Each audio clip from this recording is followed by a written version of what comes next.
والله يدعو إلى دار السلام ويهدي من يشاء إلى صراط مستقيم. Islam is for every race. Bismillah, alhamdulillah. Welcome to Beauties of Islam. Peace be upon you. Assalamu alaikum wa rahmatullah. My name is Yusuf, Estes, and for the next few minutes in this episode, I want to continue talking about a subject that I brought up previously about the Sharia of Islam and the fiqh of Islam and the deen of Islam and, above all, the way to get to God. In the Quran, we found a verse that we spoke about in another program. Inna dina inda Allahil Islam. Allah is saying, for sure, the way to Allah is Islam, submission to Him in peace. And in this segment, what I'd like to do now is talk about another verse in the same chapter or surah of the Quran. This is chapter 3, Al-Imran, verse 85. And here Allah says, وَمَمْ يَبْتَغِي غَيْرَ الْإِسْلَامَ دِينًا فَلَا يُقْبَلَ مِنْهُ وَهُوَ فِي الْآخِرَةِ مِنَ الْخَاسِرِينَ. It's often translated to say, whoever wants a religion other than God's, he's not going to accept it and they're going to go to hell. Well, there's nothing wrong with that except that it doesn't include enough information for you to understand the comprehensiveness of the details that are spelled out here. It says that, more or less, that whoever desires a different way, a way other than the one that Allah has made available for you, the one that He's prescribed for you, the one that He has ordered you to follow. If you try to come up with something else, then no, He's going to reject that. He's not going to accept that. And in the hereafter, of course, whoever would do that would be a loser. Well, that makes sense. Because if I go to work on a job, and I show up in the morning, and I get my hard hat on, check in at the clock, and put my name in there, and get my tool bag, I head out, I start doing my work, all well and great. And they've got blueprints in front of me, and I'm reading the blueprints. Do this, do that. No, you know what? I think I'll build the wall over there today. I don't like the wall over here where it says in the blueprint. I'll put it over there. And you know what else? These pipes look like they're too long. I'll just shorten them up and just stop them right over there. And maybe the electricity here, I think we'll just, you know what? Let's just use one wire instead of three. And now what's going to happen? What's going to happen at the end of the day when the inspector comes by and looks and says, what'd you do? Well, first of all, it's not going to be accepted at all, is it? And you will be with the losers because you're going to lose your job. Does that make sense? So in the same way, every one of us has been created to obey Him, but it's by choice. You can choose or reject. But if you want to obey Him and you want to follow His religion, you want to do His will, then it means that you're going to have to do it on His terms. Otherwise, how would it work? Could somebody just say, well, you know, I want to worship God by swimming. You know what? I'm going to do so many laps every day, and when I do it, God's going to love that. He's going to give me credit for that. That's how I'm going to worship Him. No, that's not what He authorized you to do. That's not what He told you to do. It's not really His religion, is it? So in this way, you and I could begin to ask the question then, well, what is God's way? What does He want me to do? How can I understand it? And that's where the Sharia of Islam comes in. By learning what is the basis of what God wants for you and I, and doing it on His terms, that is the Sharia. This is the place, as we mentioned in another program, that's the place you take the animals to get them watered. And in this way, we would understand that's fixed, it doesn't change, and we have to figure out how we're going to get ourselves from where we are over to that. That makes sense? All right, now, we do have a website about this. We're going to be talking about that at the end of the program. There's going to be a lot of questions you're going to come up with. And we'll give you a chance now to kind of think this through. What I've told you, we're going to take a break. We're going to be right back. Don't go away. You're watching The Beauties of Islam. Islam is keeping up the pace. Islam is for every race. Brothers and sisters, to increase your iman. خيركم من تعلم القرآن وعلمه ورتل القرآن ترتيلا. Learning how to recite the Quran properly, learning the meaning of what we recite, concluding the ahkam from the verses which we recite, trying to implement what we learn in our daily life. We'll listen to the participants and the guests. We'll take your phone calls. We're going to recite live. We'll listen to your recitation and we'll correct it according to the rules and regulations which we'll state in each episode. Now your dream will come true.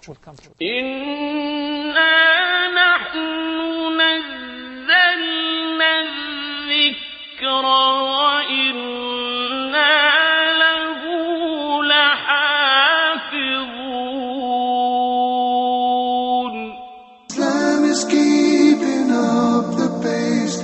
Islam is for every race. Bismillah, alhamdulillah, you're back, we're back, and you're watching the Beauties of Islam. What we've been talking about is the way to God in these episodes that we're doing right now. And we were talking about something called the Sharia, and something called fiqh, and something called deen. Sharia, as we discovered, is a place, basically, and that's where you go to. It doesn't change, it's fixed. Fiqh, as we were about to learn, is something that gives you opportunities to find your own way in there, with, of course, guidance of Allah. But you see how it works in a minute. And then deen, which is the overall way that we've been talking about. What is the way to God? Is the deen of Allah. Deen Allah. Now, let's talk about the subject of this fiqh. It means understanding, basically, how I understand and how I can implement what I'm being taught. I would like to give one example at least so you can get a feel for it, and then we'll give you the website so that you can use that to follow up with at the end of the program. The example here would be one called hijab, or the covering that women wear. In the Quran, by the way, is part of the Sharia because it doesn't change. That's definite. The Quran is fixed. Doesn't change. So in the Quran, it tells us in chapter 24, verse 31, that's Surah An-Nur, about the covering for women, saying that they have to drop down their khimar over their juyubihinna. Now, how do you understand that? Well, it means basically she's supposed to be covering the upper portion of her torso, especially the area of the chest, because in those days a lot of the women exposed quite a bit of that area of their body, and of course it's not something good for believers to do. The covering for the nuns, for instance, in the Catholic Church and the early Christian women, all was very conservative. And basically all you could really see of women in those days were their faces and their hands. This is also what we see today, even now, amongst the women of Islam. Many of the Muslim sisters still dressing in a very conservative manner like that.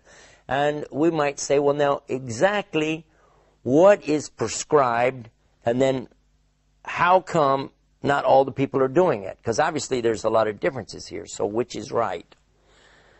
What's prescribed is a covering. Now, the next thing to do is to understand covering what, how, when, where, not necessarily why, but it happens to be explained here why, because you will be recognized as a Muslim lady. This is mentioned in this verse and in another verse in chapter 33, verse 59. What's happening here is we're getting a good understanding now that covering is important for women. Covering is important. They have to wear something called jilbab, abaya, this covering the khimar over them. We get the idea now, but exactly how? Okay. One of the great scholars of Islam was asked the same question, Ahmed ibn Hanbal, and the demonstration he gave was to throw his own covering over himself and then part it so that like one eye was available to look out, look around and see. But basically he was showing to cover everything up. Scholars even now have said that essentially all women should be covered, all the Muslim women should be covered up, but that if their face is exposed, hands are exposed, to do what they need to do, this is all right. And then the next thing we find that if they want to cover their whole face, this is not forbidden, but it wasn't something mandated. Meaning that if a woman didn't cover her whole face, certainly she wouldn't be punished for it, but if she did, could be more reward for her. Another thing it clearly states here is who she should cover in front of and not cover in front of. She should not cover in front of her own father. There's no reason to cover in front of him, her brothers, or in front of her, children, in front of a list. It's provided here. Don't cover in front of them. Other than that, then she's free to cover in front of these people because they don't have any business looking at her beauty, looking at her attraction, and so on. This is kind of important because even in talking to my own wife and my own children, because my daughters are grown, and I'm telling them that, and I said that, there is something in Islam, as part of the Sharia, which is called the aura. Now, the aura is for men and women both. Between the navel and the knee, this cannot be exposed. You cannot show that to anybody. That's private, very private, okay? But after that, the man doesn't have to wear a top, but if he does, it's really better, okay? The woman, she should wear the top, and especially if she's in front of men who don't need to see her, then she will cover also her hair, she'll cover her, her legs and so on.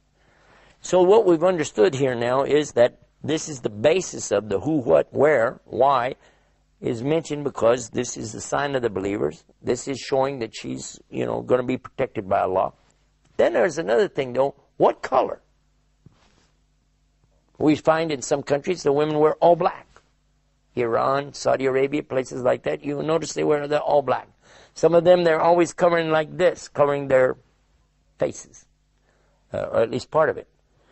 So here now is going to be understanding. How they get to this is through different teachings of Islam that are clear, and some of the teachings that are specific, and some of the teachings which are allowing a person to adjust for their particular ahwal, or conditions.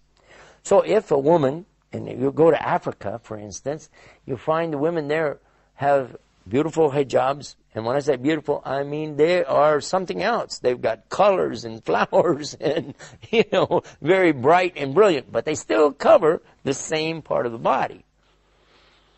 And then in some other countries, you'll find that they're going to be wearing more conservative in colors, but they're still having colors. Maybe they'll have blues or pinks and things like this, but more not so ornate. And then in other places, maybe they'll be wearing grays and browns and things like this. All of these are permitted, provided there's evidence in Islam that this could be acceptable and that it doesn't contradict the very essence of the Sharia. I'm sure I brought up a lot more questions in your mind with this. I know we didn't detail enough of it. You can't in these short episodes. That's why I'm going to give you the website.